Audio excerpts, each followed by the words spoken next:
लखनऊ से मैं डॉक्टर अशोक कुमार मौर्य।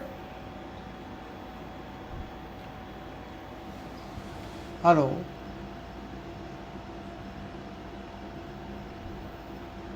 लखनऊ से मैं डॉक्टर अशोक कुमार मौर्य। आज का विषय है डाइल्यूशन। नेटवर्क प्रॉब्लम होने के कारण मैंने थोड़े देर में प्रोग्राम शुरू किया है। यहाँ नेटवर्क की प्रॉब्लम थी, तो लाइव में अक्सर ये प्रॉब्लम आ जाया करती है, इसलिए थोड़ा विलम्ब हुआ है। तो मैं कह रहा था कि लाइव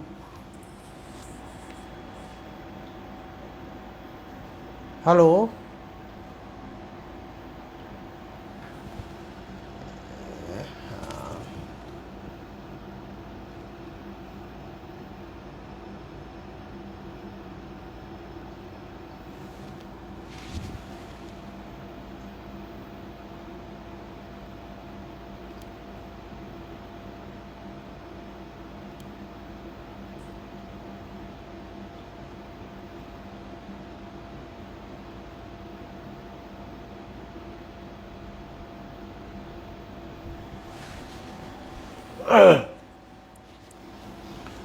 मैं देख पा रहा हूँ डॉक्टर आर.पी. सैनी और दूसरे बहुत सारे लोगों को। तो मैं बात कर रहा था डाइल्यूशन की। देखिए, डाइल्यूशन एक ऐसा विषय है जिस पर काफ़ी अनुसंधान हुए हैं, और फिर भी अभी बहुत कम है। अभी और अनुसंधान होने चाहिए। कारण है कि डाइल्यूशन से ही हमारी प्रैक्टिस चलती है। जितने अच्छे हमारे डाइल्यूशन होंगे उतनी अच्छी हमारी प्रैक्टिस होगी।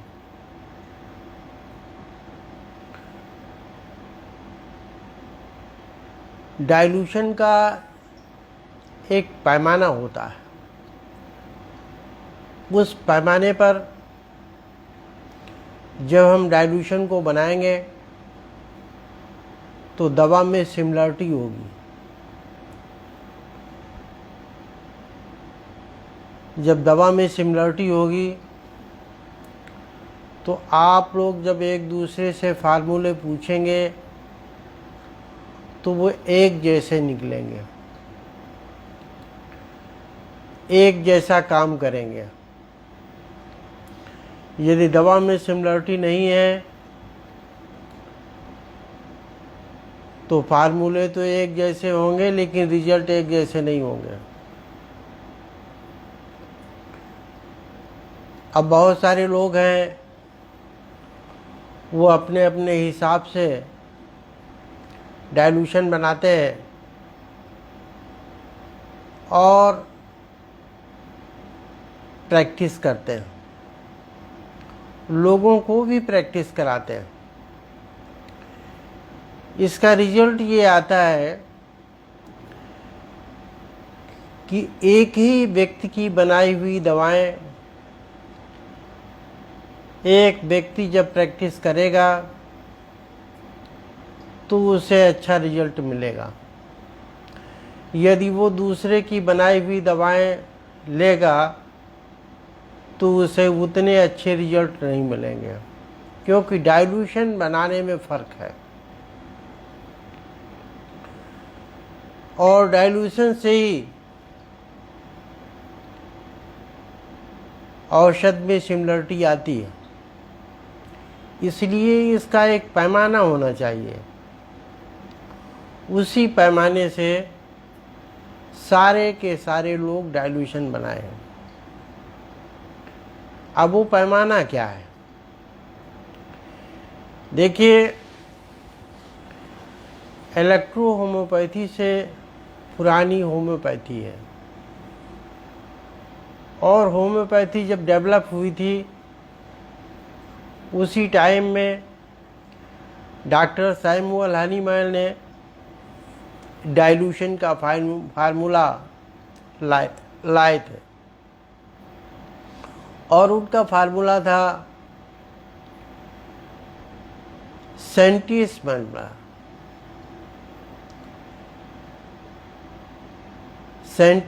का, यानी 1 भाग मेडिसिन और 99 भाग व्हीकल, और उसमें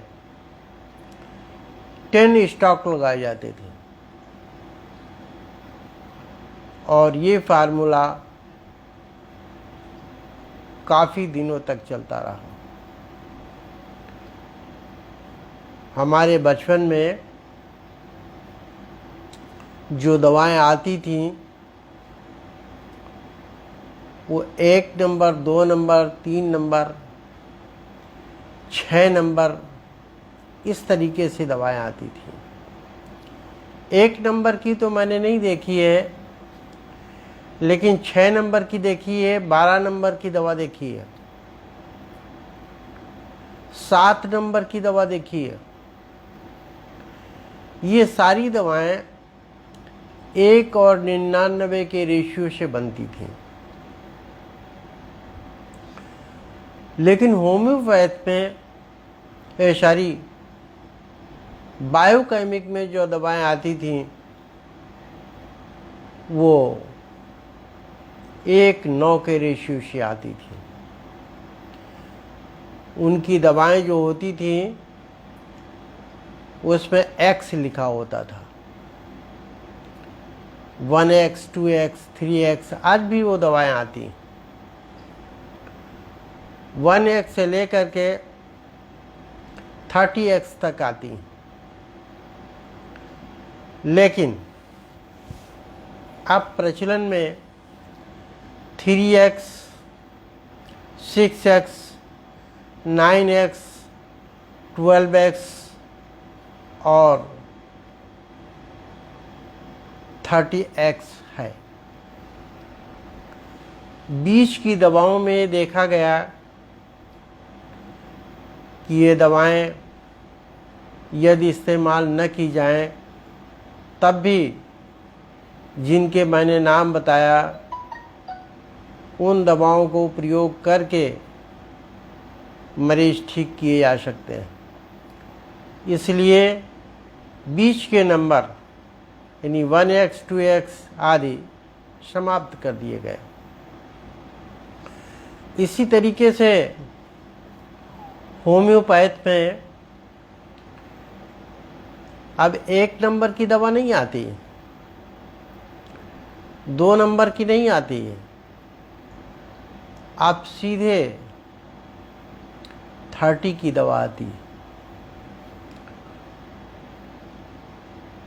पहले 60 नंबर की दवा आती थी, लेकिन अब 30 के बाद में 200 नंबर होती है, उसके बाद में 1000 नंबर होती है, उसके बाद फिर और आगे जाते हैं। रिजल्ट में ये पाया गया कि जो बीच के डाइल्यूशन हैं इनका न इस्तेमाल किया जाए तब भी अच्छा रिजल्ट प्राप्त होता है। ये मैं इसलिए बता रहा हूँ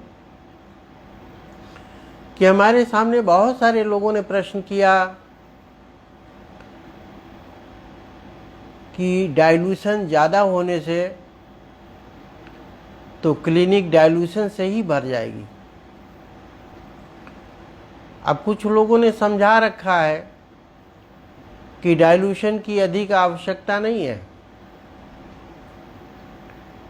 डाइल्यूशन कम ही होने चाहिए। अब डाइल्यूशन कम होंगे तो मरीज कम ठीक होंगे। देखिए, एक मोटा फार्मूला मैं आपको बताता हूँ। एक्यूट रोग में जिसमें छटपटाहट अधिक हो उसमें दवा की मात्रा ज़्यादा देनी है, यानी मेडिसिनल सब्सटेंस ज़्यादा होना चाहिए। जब मेडिसिनल सब्सटेंस ज़्यादा होगा तो डाइल्यूशन नीचा होगा, यानी पोटेंसी कम होगी।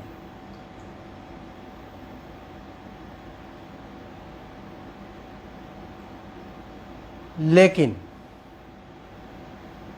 जब आप क्रॉनिक पेशेंट देखेंगे तो वहाँ पर दवा की मात्रा कम देनी है। जब आप दवा की मात्रा कम देंगी तो वहाँ पर डाइल्यूशन अधिक होगा। यही बात मैं पहले भी कह रहा था और बहुत पहले इस बात को लिखा भी है, लेकिन लोगों में एक भ्रम है, उस भ्रम के कारण नहीं समझ पाए। देखिए, हमारी बात को गहराई से समझिए। जितना क्रॉनिक पेशेंट, जितना एक्यूट पेशेंट होगा, छटपटाहट उसमें उतनी ही अधिक होगी, यानी परेशानी उसको उतनी ही अधिक होगी। मान लीजिए बुखार का पेशेंट आया, जो बुखार का पेशेंट आया तो उसको तेज़ बुखार होगा, दर्द होगा और सारे लक्षण होंगे, और बताओ उसको बुखार एक दिन पहले आया तो वो एक्यूट पे है, उसको दवा की मात्रा ज़्यादा देनी है और जल्दी जल्दी देनी है। अब उसमें आप 1x भी चला सकते हैं, 1D भी चला सकते हैं, 2D भी चला सकते हैं, 3D भी चला सकते हैं। जहाँ पर आप अंदाज लगाएं कि इसको ये दवा देनी है, वो दवा आप चला सकते हैं। लेकिन यदि उसका बुखार 15 दिन का है, उसमें अधिक छटपटाहट नहीं है, वो अब ये नहीं कहता है कि मुझे बहुत तेज़ बुखार है, वो ये कहता है मुझे बुखार आता है, कभी उतर जाता है, खाना नहीं अच्छा लगता। इसका मतलब है कि वो क्रॉनिक हो गया है। फिर उसको दवा की मात्रा कम देनी है, यानी ऐसी दवा देना है जो उसमें मेडिसिनल सब्सटेंस कम हो। जब मेडिसिनल सब्सटेंस कम होगा तो उसका डाइल्यूशन अधिक होगा। अभी मैं प्रत्येक डाइल्यूशन में कितना मेडिसिनल सब्सटेंस होता है इस पर भी बात करूंगा। देखिए, मैं आपको बता दूं, बहुत सारे लोगों के नाम मैं देख रहा हूं आ रहे हैं, मैं सबके नाम नहीं ले पाऊंगा, लेकिन आज मैं देख रहा हूं बहुत सारे नाम आ रहे हैं। आप लोगों की संख्या देखकर कुछ लोग बहुत परेशान हो गए और उनकी परेशानी का कारण और कुछ नहीं है।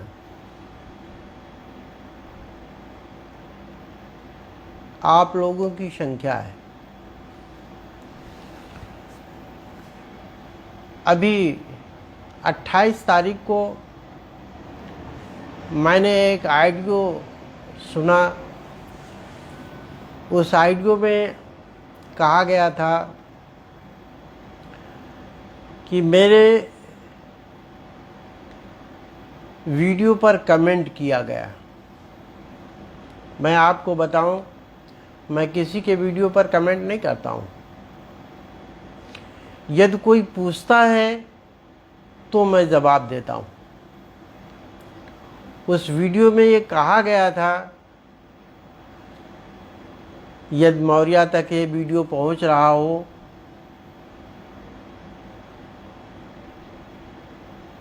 तो जवाब दें। इसलिए मैंने उसका जवाब दिया है, कोई कमेंट नहीं किया।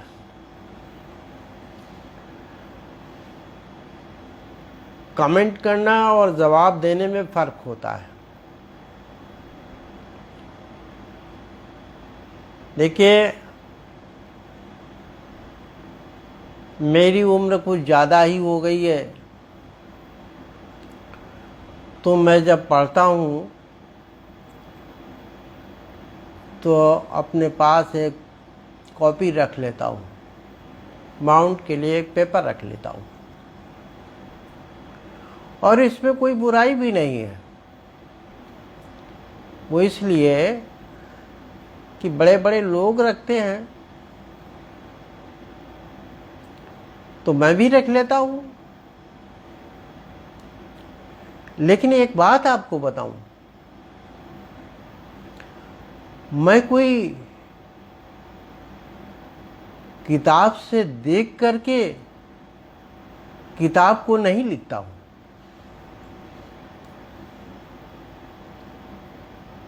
कुछ विद्वान हैं जो दूसरी किताबों से नकल करके किताबें लिखते हैं, अपना परिश्रम दिखाने के लिए कपड़े भी नहीं पहनते और उसका वीडियो बना करके अपलोड करते हैं, जिसमें लोग देखें कि मेहनत कर रहे हैं। मेरी तो आदत है हिल हिल करके बैठना। मैं तो बैठता हूँ तो आगे पीछे हिलता रहता हूँ, और उसका कारण भी मैं बता दूँ। अरे डायलूशन तो अभी बता ही दूंगा। उसका कारण मैं ये बता दूँ कि बचपन में मैं उर्दू पढ़ने जाता था, और वहाँ पर जो उर्दू पढ़ने वाले लड़के थे उसमें अरबी वाले भी थे, तो वो ऐसे ऐसे हिल करके पढ़ा करते थे। आज भी हिल करके ही मौलवी साहब पढ़ाते हैं। तो मेरी भी आदत पड़ गई हिल हिल करके पढ़ने में, तो मैं हिल हिल करके पढ़ता हूँ। अब इस पर भी कुछ लोगों ने कमेंट कर दिया कि हिल हिल करके पढ़ते हैं। अब बताइए, खैर कोई बात नहीं, आगे डायलूशन पर आते हैं। तो मैं बता रहा था कि जब क्रॉनिक पेशेंट होते हैं तो वहाँ पर उच्च डायलूशन देते हैं,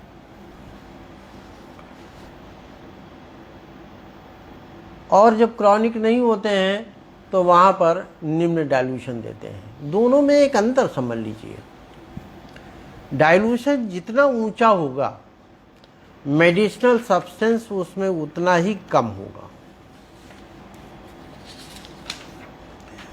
देखिए, जो डी का डायलूशन होता है, ये आप लोग ये समझते होंगे कि इलेक्ट्रो होम्योपैथी का डायलूशन है। अगर आप ऐसा समझते हैं तो आप गलत समझते हैं। ये काउंट सीजर मैटी का बनाया हुआ डायलूशन नहीं है। ये डायलूशन जर्मन फिजिशियन कांस्टीन हेरिंग का बनाया हुआ है। ये जर्मन के डॉक्टर थे बाद में ये यूएसए चले गए थे और इन पर पूरा मैंने लेख लिखा है, हमारी फेसबुक पर आप देख सकते हैं। ये 1800 से लेकर के 88 तक रहे हैं, यानी इनका जीवन काल 88 वर्ष का रहा, 88 वर्ष। इन्होंने इस डाइल्यूशन को बनाया था जो डिस्मल स्केल कहलाता है। इसको डी से भी लिखते हैं और एक्स से भी लिखते हैं। इसका मतलब होता है डिस्मल स्केल। देखिए जो 1D होता है, जिसको D1 कहते हो, ये क्या होता है? D1 जो होता है, ये जो एस्फेरिक निकलती है, इसके बाद में जब हम 1:9 के रेशियो से डाइल्यूट करते हैं तो वो D1 होता है। और इसमें जो मेडिसिन होती है वो 0.1 होती है। अगर हम दूसरी भाषा में इसको कहें तो 10⁻⁻1 होती है। इसी तरीके से जब हम आगे बढ़ते जाते हैं तो डाइल्यूशन में औषध की मात्रा कम होती चली जाती है। जैसे D2 में जो डाइल्यूशन होता है वो 0.01 होता है। सॉरी, D2 में जो मेडिसिनल सब्सटेंस होता है वो पहले से कम हो जाता है, 0.01 हो जाता है। इसी तरीके से वो कम होते होते आखिरी में D10 में जो आता है उसमें D के पावर 10 के पावर -10 हो जाता है, यानी औषध की मात्रा बहुत कम हो जाती है। और इस स्केल में एक फ़ायदा है, इस स्केल को आसानी से बना सकते हो, इसमें ज़्यादा दिक्कत नहीं है। और इस स्केल में इतनी रेंज है D10 तक ही कि इसमें C का स्केल भी कवर हो जाता है और 50 cml का भी कम कंट्रोल हो जाता है।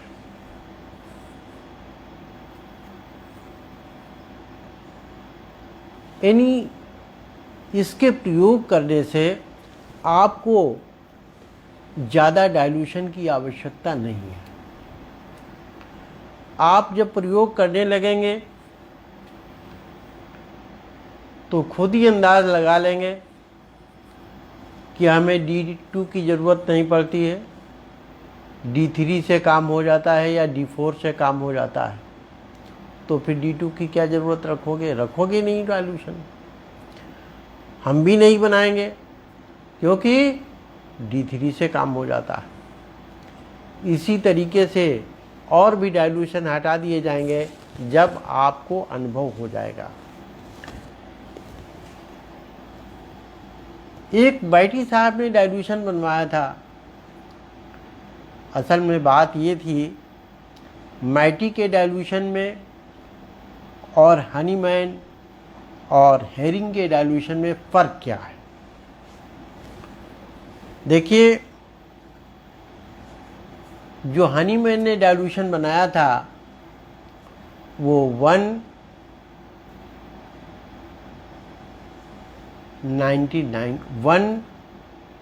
का था, यानी 1 भाग मेडिसिन और 99 भाग डिस्टिल वाटर। हेरिंग ने जो बनाया था वो 1:9 का था। 1:9 को 1:10 कहते हैं और 199 को 1/100 कहते हैं। इन दोनों की रेंज डी में आ जाती है, इसलिए हम कहते हैं डी के डाइल्यूशन बनाना भी आसान है और आप डी के डाइल्यूशन ज़्यादा इस्तेमाल कीजिए। दूसरा हाफ सेंटीमल का डाइल्यूशन, ये सीजर माइटी ने बनाया था। इस डाइल्यूशन में क्या था, इस डाइल्यूशन में 1 भाग मेडिसिन और 47 भाग अल्कोहल या डिस्टिल वाटर होता था। इस तरीके से 1/48 होता था। लेकिन उसको इंडिया में लोगों ने अपने हिसाब से सेट कर लिया है 1:49, अर्थात 150 के रेशियो में ले आया है। ये आधी सेंचुरी हो गया। हनीमैन ने 1/100 का डाइल्यूशन बनाया था, इन्होंने 1/50 का कर दिया। अब दोनों में फ़र्क क्या है? दोनों में फ़र्क ये है कि सीजर माइटी की जो दवाएं हैं उनके जो डाइल्यूशन हैं वो इनसे कहीं मेल नहीं खाते। देखिए, उस टाइम में कंपटीशन का टाइम था, होम्योपैथी डेवलप थी। यदि उनके डाइल्यूशन माइटी अपनाते तो लोग ये कहते कि माइटी ने होम्योपैथी के डाइल्यूशन अपना लिए, इसलिए उन्होंने होम्योपैथी के डाइल्यूशन नहीं अपनाए थे, अपना अलग स्केल बनाया था। और उस स्केल का नतीजा ये निकला कि वो इन दोनों से अलग है। देखिए उसमें क्या है। आपने सुना होगा कि सीजर माइटी ने केवल 5 ही डाइल्यूशन बनाए थे, 6ठा डाइल्यूशन नहीं बनाया था। अब 5 डाइल्यूशन के देखिए, उनका फर्स्ट डाइल्यूशन जो है वो 2 × 10 की पावर -2 होता है। यानी जो पहला ही डाइल्यूशन है वो है 0.02।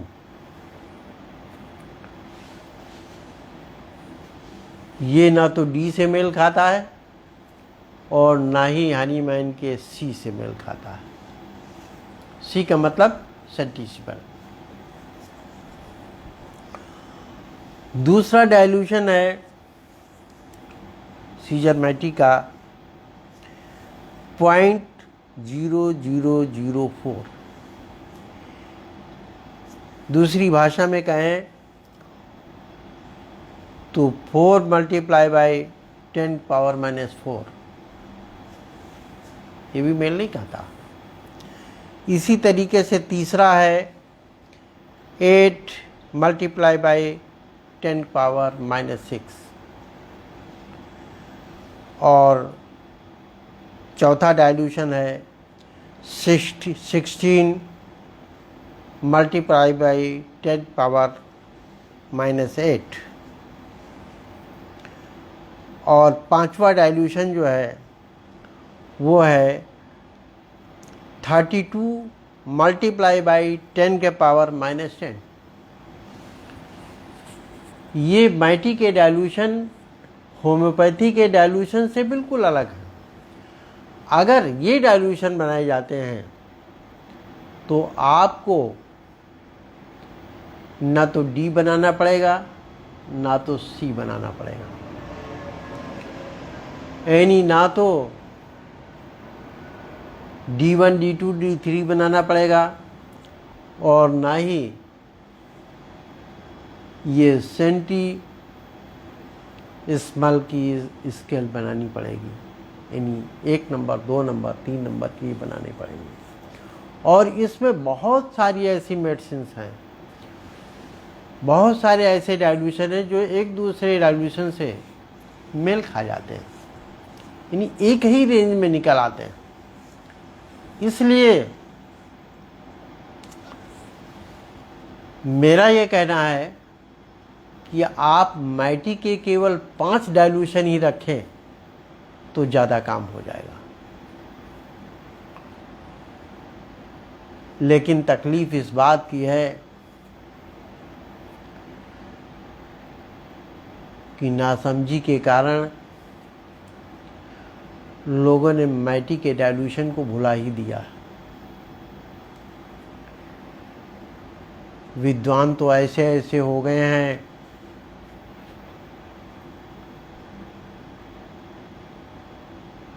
जो ढिंढोरा पीटते हैं अपनी शिक्षा का। अरे शिक्षा का ढिंढोरा नहीं पीटा जाता है। शिक्षा लोग पूछते हैं कि आपकी क्या क्वालिफिकेशन है। कोई विद्वान अपनी शिक्षा को बताता नहीं फिरता। ये नहीं कहता है कि हमारी इतनी शिक्षा है, मैं एमएससी बायोलॉजी हूं। क्या है एमएससी बायोलॉजी? आप अपनी शिक्षा के विषय में जानते हो, एनाटॉमी फिजियोलॉजी के विषय में नहीं जानते हो। यदि एमएससी बायोलॉजी कर लेने से एनाटॉमी फिजियोलॉजी आ जाती तो एमबीबीएस में, बीएचएमएस में या बीएमएस में एनाटॉमी न पढ़ाई जाती।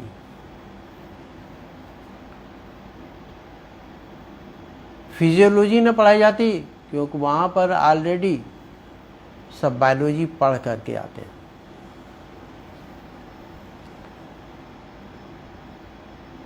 लोग जब तुम्हारी बात से खुश होकर के लोग पूछें आपने कितना पढ़ा है, तब तो बात समझ में आती है कि अपनी शिक्षा बता दो। लेकिन अपने आप ही ढिंढोरा पीटते रहे कोई कि मेरी ये शिक्षा है, मेरी समझ से उसका कोई मतलब नहीं होता।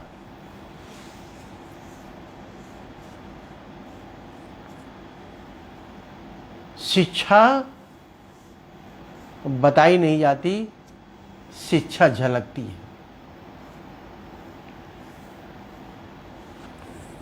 यदि कोई ये ढिंढोरा पीटता रहे तो मैं तो मानता हूं उसके पास कोई शिक्षा ही नहीं है।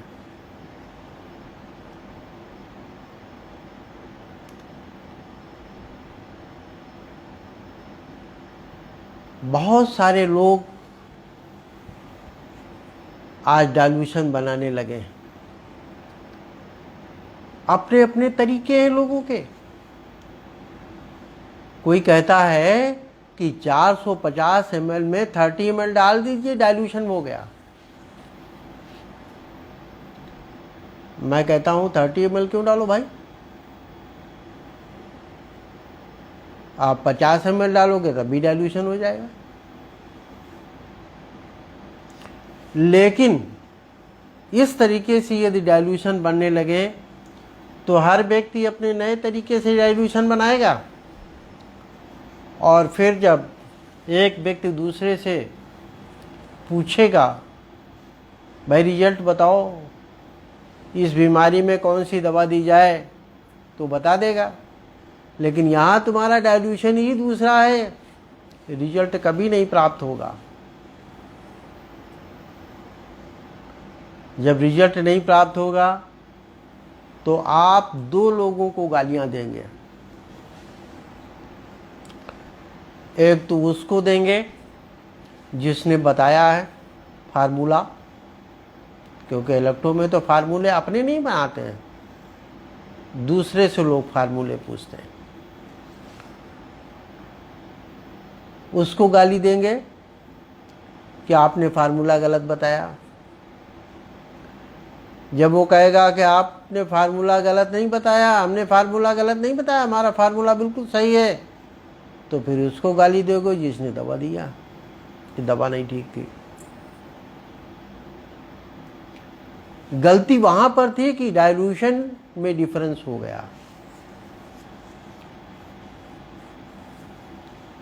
अब लोग कहते हैं कि डाइल्यूशन में डिफरेंस होने से कैसे हो जाएगा, अब देख लीजिए।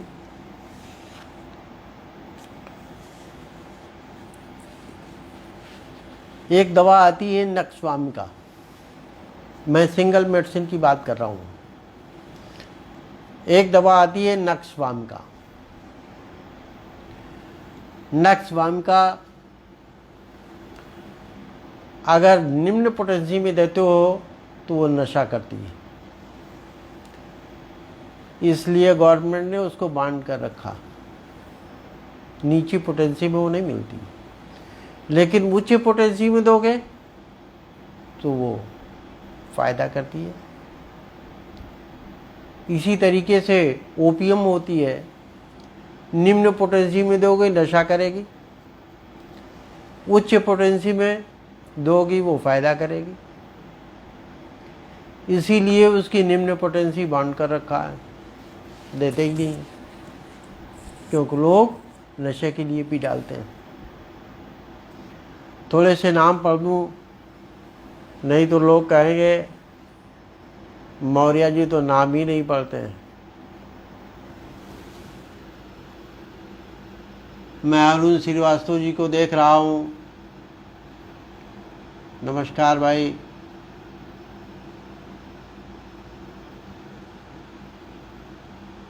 और डॉक्टर,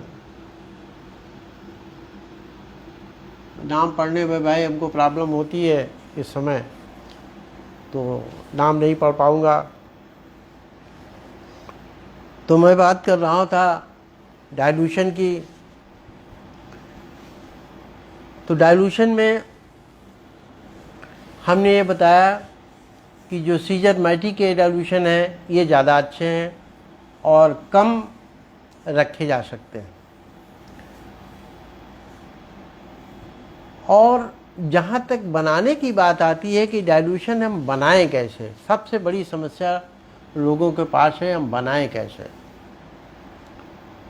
हमारे पास बहुत सारे फ़ोन कॉल्स आए और बातें आई, बातें की हैं लोगों ने, मैसेज भेजे हैं कि डाइल्यूशन को कैसे बनाएं। तो इस पर मैंने एक सारणी बनाई है, इससे आप डाइल्यूशन बड़ी आसानी से बना सकते हैं। वैसे तो मैं इस सारणी को अपनी बुक में शामिल करूंगा, लेकिन फिर भी यदि आप लिखना चाहें तो अभी लिख सकते हैं। देखिए सारणी है, आप 1/10 ड्रग एसेंस से पहले समझ लीजिए। 1/10 का मतलब है डी ग्रुप। डी के डाइल्यूशन कैसे बनाएंगे आप, देखिए यहाँ हम नाप देते हैं कि इस नाप में यदि डाइल्यूशन बनाएंगे तो सही बनेगा। ये सबसे आसान तरीका है डाइल्यूशन बनाने का। देखिए 30 ml की एक शीशी लीजिए और उस शीशी में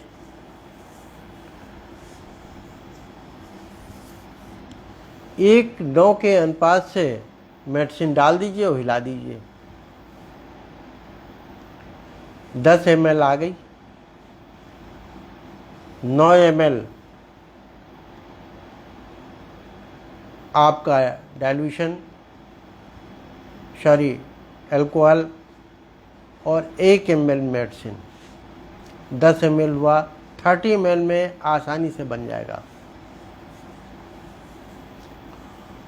और यदि 50 ml में बना रहे हैं तो 5 ml डाल दीजिए,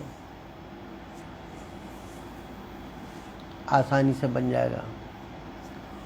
और ये 30 ml में पूरी 30 ml की शीशी भरते हैं, 30 ml आप पूरी भर रहे हैं तो उसमें 3 ml डाल दीजिए, बस हो गया।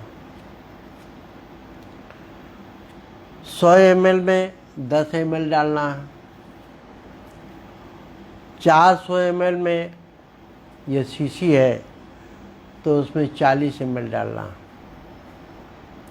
अब देखिए 40 ml और 30 ml में फ़र्क है। 40 ml एक स्केल है, लेकिन 30 ml का कोई स्केल नहीं है। 400 ml में 40 ml आपको डालना है, और ये 450 ml है तो उसमें 45 ml डालना है, और उसको सेक कर दीजिए।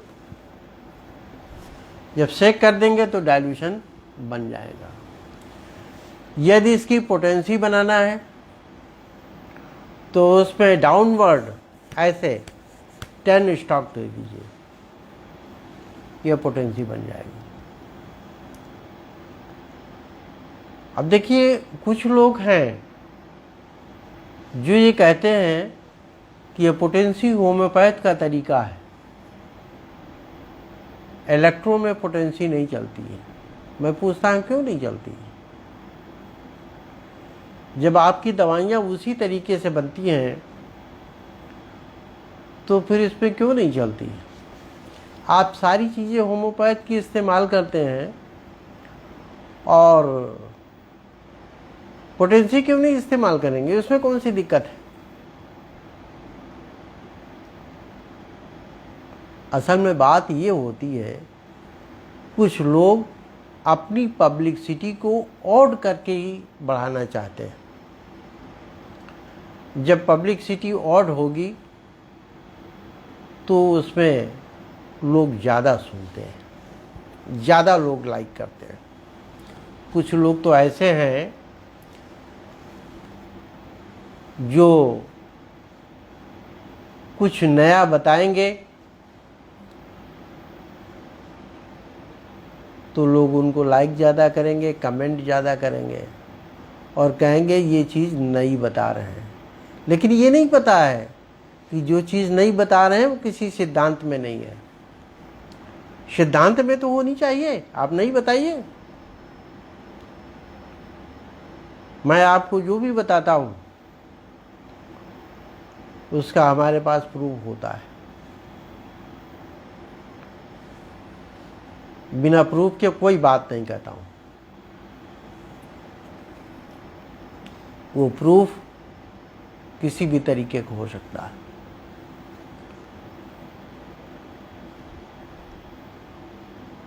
अब हम 150 का बताते हैं, एनिमाइटी का डाइल्यूशन कैसे बनाएं।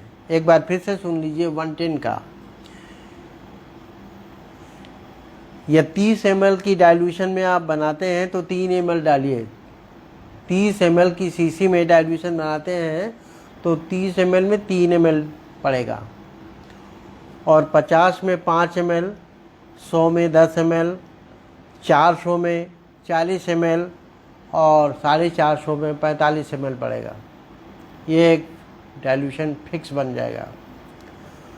अगर माइटी के हिसाब से बनाते हैं तो यहाँ पर आपको डाइल्यूशन बनाने में थोड़ी प्रॉब्लम आएगी। प्रॉब्लम ये आएगी, ये 30 ml की शीशी में अल्कोहल ले रहे हैं और उसमें डाइल्यूशन बना रहे हैं तो आप डाइल्यूशन नहीं बना पाएंगे। उसमें माइटी के हिसाब से डाइल्यूशन नहीं बना पाओगे। तो फिर क्या करते हैं? आपने इंसुलिन वाली सीरिंज देखी होगी। जो इंसुलिन की सीरिंज होती है उसमें 40 यूनिट लिखे होते हैं। यानी जो यूनिट होती हैं वो लिखी होती हैं। एक यूनिट कितनी होती है? एक यूनिट जो होती है वो 0.025 ml की होती है। बात को समझ लीजिए। एक यूनिट 0.025 ml की एक यूनिट होती है। तो आपको 30 ml की शीशी में 24 यूनिट डालना है। 24 यूनिट कैसे नापेंगे? आप इंसुलिन की एक सिरिंज लीजिए, उसमें 20 यूनिट आपको पूरे पूरे मिल जाएंगे, और थोड़ा आगे बढ़ेंगे तो 25 यूनिट भी मिल जाएंगे। 25 यूनिट से एक लाइन नीचे आप मेडिसिन को भर करके डाल दीजिए, ये आपका 30 ml में फर्स्ट डाइल्यूशन बन जाएगा। आप सिरिंज से, ये ml वाली सिरिंज से इसको एक्यूरेट नहीं बना पाओगे। इसी तरीके से 50 ml में यदि आपको डाइल्यूशन बनाना है, 50 ml का मतलब है 50 ml की शीशी में डाइल्यूशन बनाना है, तो 50 ml भरिए अल्कोहल, और उसमें 40 यूनिट यानी 1 ml मेडिसिन डाल दीजिए। देखिए, यहाँ एक बात समझ लेना है, जब हम ये कहते हैं कि 50 ml भरिए, तो आपको 49 ml भरना है और 1 ml वहाँ मेडिसिन डालना है। देखिए, बताने में, समझने में और करने में फ़र्क होता है। जब आप करके देखेंगे तो आसानी से समझ पाएंगे, ऐसे थोड़े कष्ट होते हैं, फिर भी ध्यान से सुनेंगे तो समझ में आ जाएगा। इसी तरीके से 100 ml की शीशी में ये आपको डाइल्यूशन बनाना है माइटी के हिसाब से, तो 80 यूनिट डालिए या 2 ml डालिए।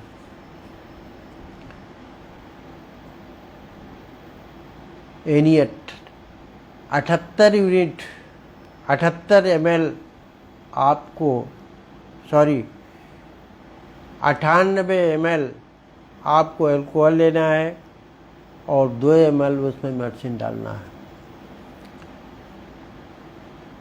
इसी तरीके से 400 ml की शीशी में यदि आपको डाइल्यूशन बनाना है तो 8 ml आपको मेडिसिन डालनी पड़ेगी, और ये 445 ml की शीशी में बनाना है तो 9 ml डालनी पड़ेगी। इस तरीके से आप माइटी के डाइल्यूशन बना सकते हैं।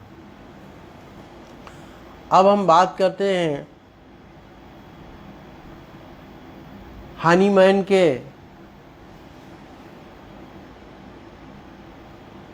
1/100 यानी सेंटीसिमल का डाइल्यूशन बनाने का। उसमें यह है कि यदि आप 30 ml में डाइल्यूशन बनाते हैं, देखिए ये हम इसलिए बता रहे हैं कि बहुत सारे लोग होते हैं जिनके पास दवा नहीं ज़्यादा होती है, कम दवा होती है, तो हर शीशी में डाइल्यूशन बनाने का अलग तरीका है जिसमें दवा में सिमिलरिटी बनी रहे। यदि आप 30 ml की शीशी में 100 नंबर यानी 1/100 के हिसाब से डाइल्यूशन बनाना चाहते हैं, तो एक डाइल्यूशन बनाने के लिए उसमें 12 यूनिट दवा डाल दीजिए। इस तरीके से वो 1 नंबर की दवा तैयार हो जाएगी। ऐसे 50 ml में आधे ml, 100 ml में 1 ml और 450 ml में 4 ml और 400 ml में 4 ml दवा, 450 में 4.5 ml दवा यदि डालते हैं तो ये डाइल्यूशन बन जाते हैं। इसी तरीके से और भी हैं 1/50 भाग, ये भी डाइल्यूशन बन सकते हैं, लेकिन हम ज़्यादा डिटेल में नहीं जाएंगे। वो इसलिए कि बात को समझना थोड़ा कठिन होता है। जब आप बुक में देखेंगे, बनाते हुए देखेंगे तो सब समझ में आ जाएगा। और इसमें बहुत सारे डाइल्यूशन ऐसे होते हैं जो एक दूसरे से मेल खा जाते हैं।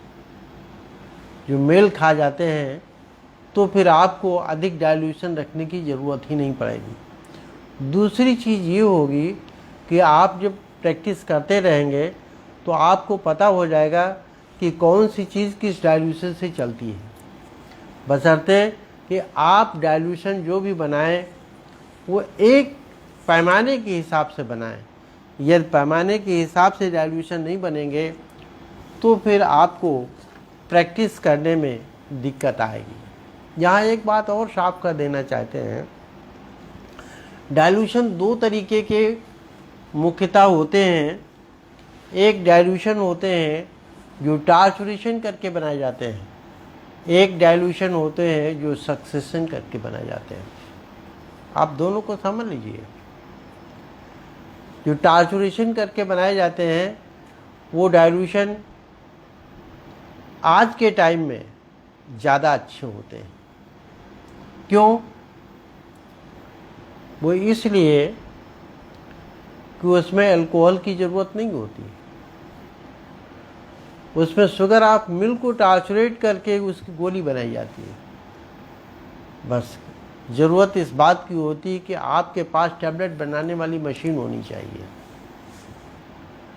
वहाँ पर अल्कोहल की आवश्यकता नहीं होती है। दूसरी सक्सेशन वाली होती है जिसमें अल्कोहल या डिस्टिल वाटर की ज़रूरत होती है और फिर उसमें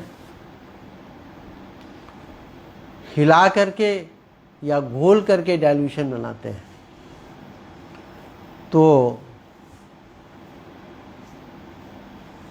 आज हमने डाइल्यूशन पर बात की है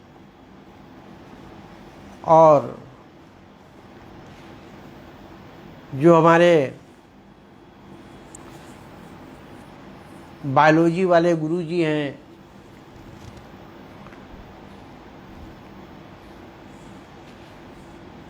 उनको हम धन्यवाद देते हैं इस बात का कि उन्होंने कहा था कि हमारा वीडियो यदि उन तक पहुंच रहा हो तो उनका वीडियो हम तक पहुंचा और हमने उसका जवाब दिया। अब वो इस वीडियो पर फिर कुछ बोलेंगे तो फिर हम कुछ बोलेंगे, फिर वो कुछ बोलेंगे। हमारी समझ से ये क्रम ठीक नहीं है। ना हम किसी पर कोई कमेंट करते हैं, ना हमारी बात पर कमेंट किया जाए, नहीं तो ये सिलसिला चलता रहेगा जो अच्छा नहीं है। इसमें लोगों का नुकसान होता है।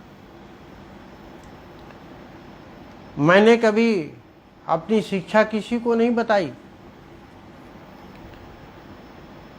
अब वो बायोलॉजी वाले गुरुजी हैं, वो हमारा ये काम बखूबी से करते रहते हैं। चलो ठीक है, कभी कभी गेहूं के साथ में बथुआ भी पानी पा जाता है। अरे वो अपनी बात बताते हैं, साथ में मेरी भी बता देते हैं, वरना कोई जानते ही नहीं कि मैं कुछ पढ़ा लिखा हूं या नहीं हूं।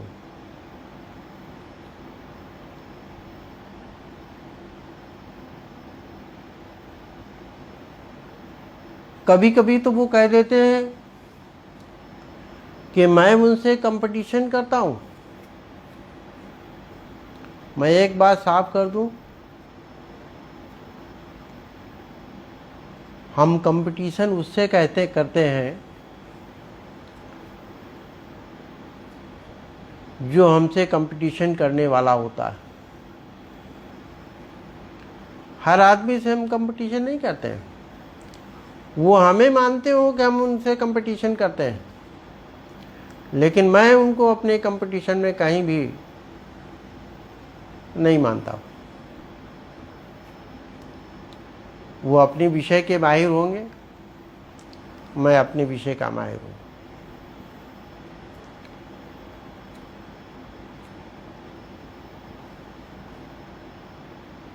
इलेक्ट्रो होम्योपैथी में जो उनका अनुभव है, जो उनकी शिक्षा है, वही मेरी शिक्षा है। कोई पीएचडी करके आ जाए और कहे कि मैं पीएचडी करके आया हूँ, मैं बहुत बहादुर हूँ, मुझे सब कुछ आता है, इलेक्ट्रो में नाम लिखा ले, मैं उसे कुछ नहीं मानता हूँ।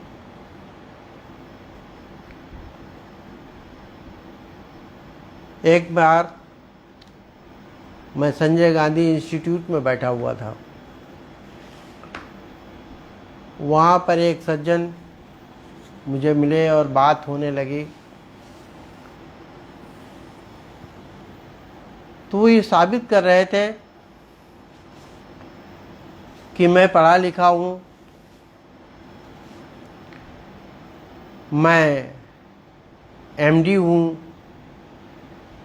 हालांकि एमडी बड़ी पावर होती है, एमबीबीएस के बाद में एमडी होती है, और फिर संजय गांधी इंस्टीट्यूट का एमडी। तो ऐसे बात हो रही थी, बात किसी बात पर चली थी, वो हमें ठीक से याद नहीं। तो मैंने कहा, डॉक्टर साहब आप अपने विषय के माहिर हैं, बात मानता हूँ, मैं अपने विषय का माहिर हूँ। आपकी संस्था भी कभी मेरी संस्था की तरीके से होगी। आपका सौभाग्य है कि आप उस टाइम में नहीं थे, मेरा दुर्भाग्य ये है कि मैं उस टाइम में हूँ। अपने क्षेत्र के आप माहिर हैं, बात मानता हूँ। अपने क्षेत्र का मैं माहिर हूँ, मैंने भी एमडी किया है, लेकिन अपने विषय में। आप मेरे विषय में कुछ नहीं जानते, मैं आपके विषय में कुछ नहीं जानता हूँ। इसलिए ये कहना या ये सोचना कि मैं ही सब कुछ हूँ, ये गलत है।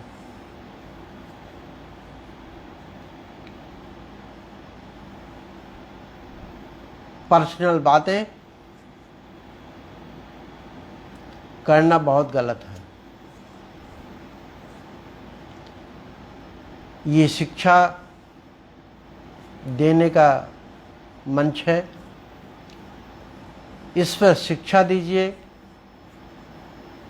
किसी पर अनावश्यक कमेंट करना ठीक नहीं है।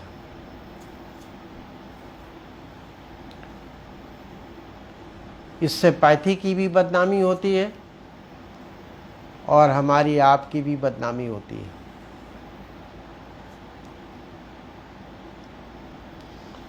यदि हम आप लोग इसी तरीके से बात करते रहेंगे तो सुनने वाले लोग क्या समझेंगे। इसलिए मेरे हिसाब से ये एक दूसरे पर छींटाकशी अच्छा नहीं है।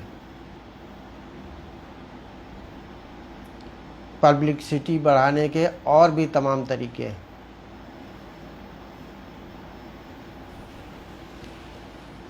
हमारे पास अभी 4-5 दिन पहले एक फ़ोन आया था। वो बात करते ही सबसे पहले उसने यही कहा, ये इलेक्ट्रो के डॉक्टर तो आपस में ही एक दूसरे की खाल खींचा करते हैं। मेरे मुंह से कोई जवाब नहीं निकला, यही कहना पड़ा, इनकी यही पहचान है। और हकीकत भी यही है। इसलिए ये बात बंद होनी चाहिए। इस तरीके की बातें जब होती हैं तो उसका समाज पर बहुत गहरा असर पड़ता है।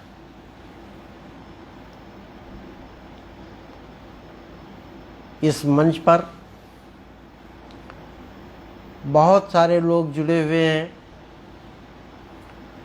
एलोपैथ के भी लोग हैं, होम्यो के भी लोग हैं, इलेक्ट्रो के भी लोग हैं और दूसरे लोग भी हैं। आवेश में कभी कुछ निकल ही जाता है, वो ठीक नहीं है।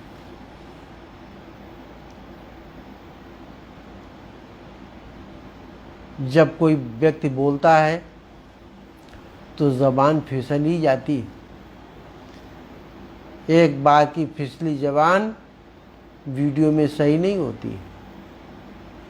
लेख में तो काट के सही कर लेते हैं, लेकिन वीडियो में सही नहीं होती। जो निकल गया मुंह से वही सुना जाएगा।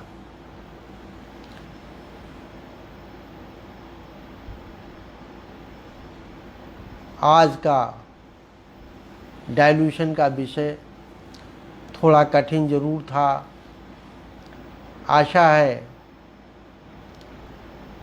कि आप लोग कुछ तो समझे ही होंगे। ये पूरा विषय हमारी नई पुस्तक जो कोहेशन पर लिखी जा रही है उसमें शामिल होगा और आप लोगों को मिलेगा। दूसरी चीज़, एक महत्वपूर्ण सूचना आपको देनी है। आज हमने पुस्तक के विषय में मालूम किया है, संभवतः 8-10 दिन में पुस्तक के पन्ने प्रूफ रीडिंग के लिए हमारे पास आ जाएंगे, ऐसा हमको सूचना मिली है। कोहेशन का काम हमारे यहाँ शुरू हो गया है। औषधियाँ तैयार करने का भी काम शुरू होने वाला है, लेकिन प्लांट में अभी एक प्रॉब्लम है उसकी सेटिंग में। सेटिंग ठीक न होने के कारण अभी उसमें प्रॉब्लम आ रही है। देखिए, कहना तो आसान होता है 38 डिग्री सेंटीग्रेड पर कोहेशन कर लेना, लेकिन उसकी सेटिंग करना बहुत कठिन होता है। 38 से 40 डिग्री सेंटीग्रेड पर हम कोहेशन करते हैं और इसकी सेटिंग करना थोड़ा कठिन होता है।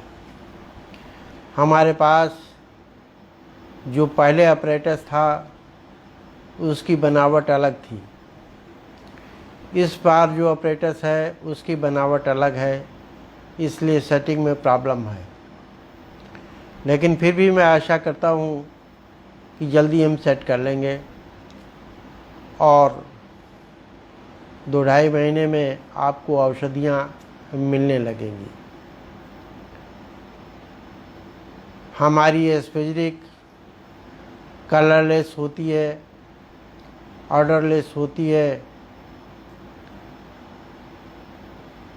और जो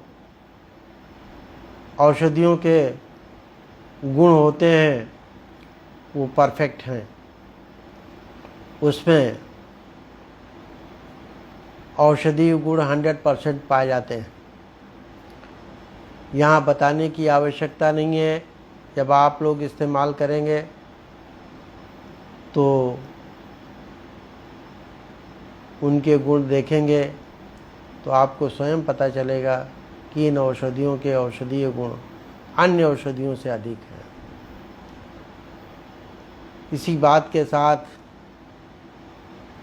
लखनऊ से डॉक्टर अशोक कुमार मौर्य आपसे विदा लेता है। अगले संडे को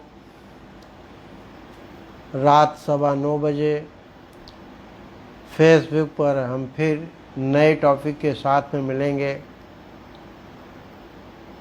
अधिक व्यस्तता के कारण बीच में वीडियो नहीं बन पाए, इसके लिए हमें खेद है।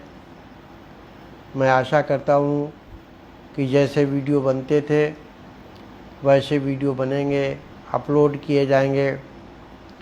वो बात C4 के बाद में आगे नहीं बढ़ी, अब C5 पर वो चर्चा की जाएगी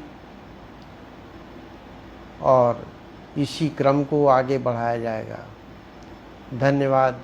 शुभ रात्रि।